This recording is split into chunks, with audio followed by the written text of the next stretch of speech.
Welcome to Hannity, and in only 18 days, you will elect a new president. Make no mistake, with early voting now underway all across the country, and the next 2.5 weeks are critical for both campaigns. By the way, as a public service, I put on my website, Hannity.com, if you want to look up your state, your Commonwealth, how to register, when early voting starts and stops, you can look it up there.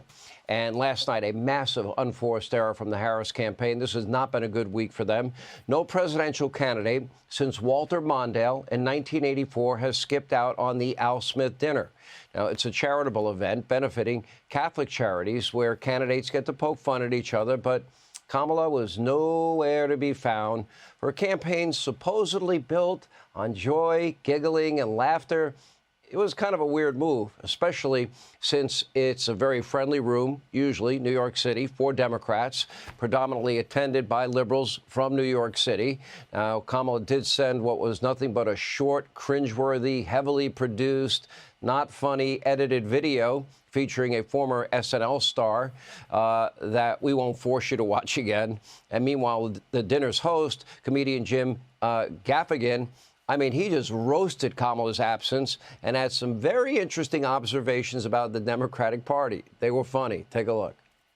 This event has been referred to as the Catholic Met Gala. 22% of Americans identify as Catholic. Catholics will be a key demographic in every battleground state. I'm sorry, why is Vice President Harris not here? This is a room full of Catholics and Jews in New York City. This is a layup for the Democratic nominee. I mean, in her defense, she did find time to appear on The View, Howard Stern, Colbert, and the longtime staple of campaigning, the Call Her Daddy podcast. The Democrats have been telling us Trump's re-election is a threat to democracy. In fact, they were so concerned of this threat, they staged a coup, ousted their democratically elected incumbent, and installed Kamala Harris. The media has begun discussing the phenomena of secret Trump voters. I don't know if you've heard about this. People who publicly say they would never vote for Trump, but then when they go in the voting booth, they do. It's a small group. They're called the Biden family. That was a great line. Now, while Kamala was a no-show, many other prominent Democrats were in attendance, including Chucky Schumer, Kathy Hochul, who wanted all conservatives to get on a bus and move to Florida. Okay, I took up your advice. Michael Bloomberg was there. Even New York's Attorney General Letitia James was there, after, of course, weaponizing New York's court system and justice system against Donald Trump. And still, former President Trump was there, getting along pretty much with everybody. He was hysterical. His jokes are going viral on social media. Take a look. Do something that's incredible, the Catholic Church helping the poor, educating children, and supporting the vulnerable.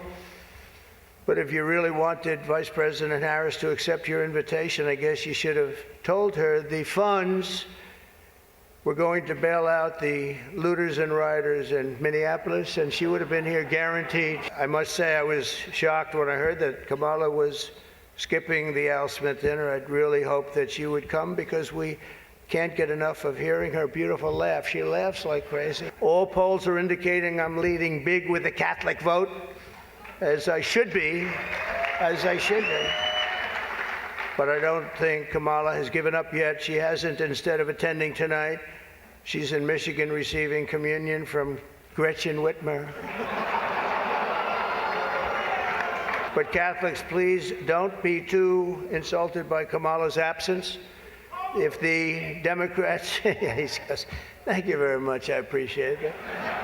If Democrats really wanted to have someone not be with us this evening, they would have just sent Joe Biden. Unfortunately, Governor Walz isn't here himself, but don't worry, he'll say that he was. He's going to say he was. We all know that Kamala likes to giggle incessantly, Why did she skip out on the dinner? After all, her campaign is desperately trying to make up ground after more than 2 weeks of horrible polls and horrible media appearances. Let's look at it this way. At this point in 2016, Real Clear Politics average showed Hillary Clinton with a 7-point lead over Donald Trump, and she lost in 2020. Same average had Biden up by nearly 8.9%, and that race was decided by a few thousand votes. But now Harris is barely holding on to a 1-point lead. In Wisconsin, Pennsylvania, Michigan, both Hillary Clinton and Joe Biden had substantial leads. Now Donald Trump has the edge. So let's be clear.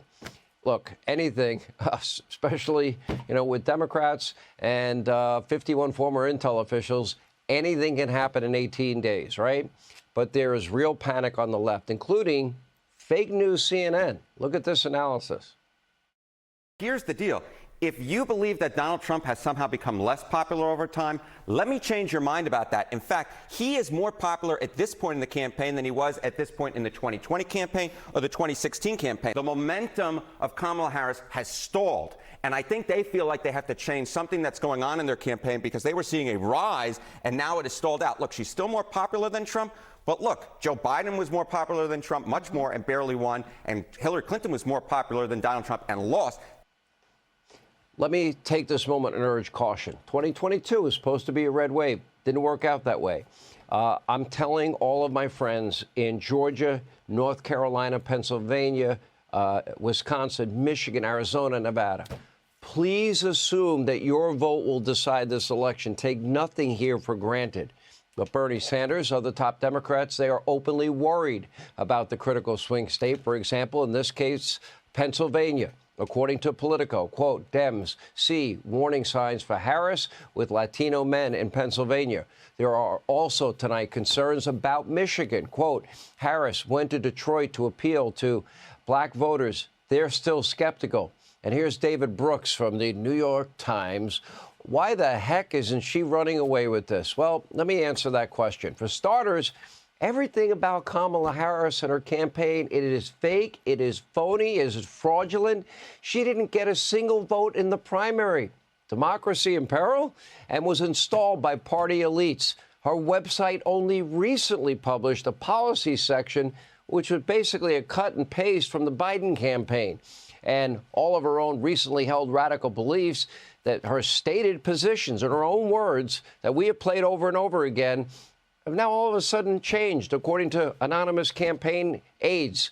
The moment she became her party's nominee, and she now pretends that she had said nothing about any of these things. She had nothing to do with all of the catastrophes from the Biden-Harris administration, although she wouldn't do anything differently.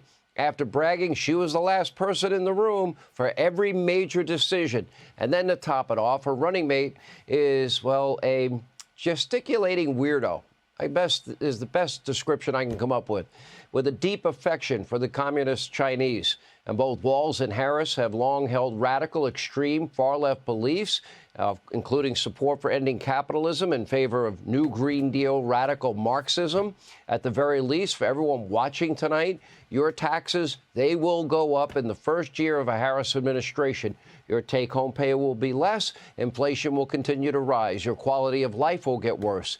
The only two policies that Kamala has detailed are her plans to massively increase government spending and simultaneously increase a number of different taxes, even unrealized capital gains, and not just on the wealthy. And by the way, the border crisis, that's going to get way worse. Terrorists, gang members, cartels, convicted murderers, the ones that killed dozens of Americans, rapists that raped dozens of Americans, hundreds of other Americans, victims of violent crimes, all the human trafficking, drug trafficking, all the Americans killed, victimized by criminal Harris, Biden, unvetted illegal immigrants. If you think she did a bad job as border czar, just wait, God forbid, if she was ever president. According to this analysis from the left-leaning Brookings Institution, a Harris presidency will allow another 12.3 million illegal immigrants into our country, and you could rest assured they'll be unvetted also. But tonight, Kamala thinks she can just lie, blame Donald Trump all the way to the White House, and demonize and call him a fascist and a racist, and have her surrogates call him a Nazi. That's their closing argument. Unfortunately for her, she's not doing a very good job. It is now more clear than ever why she got virtually no support from in the 2020 Democratic primary. Take a look. I took on the big banks and fought to deliver $20 billion for middle-class families that faced foreclosure.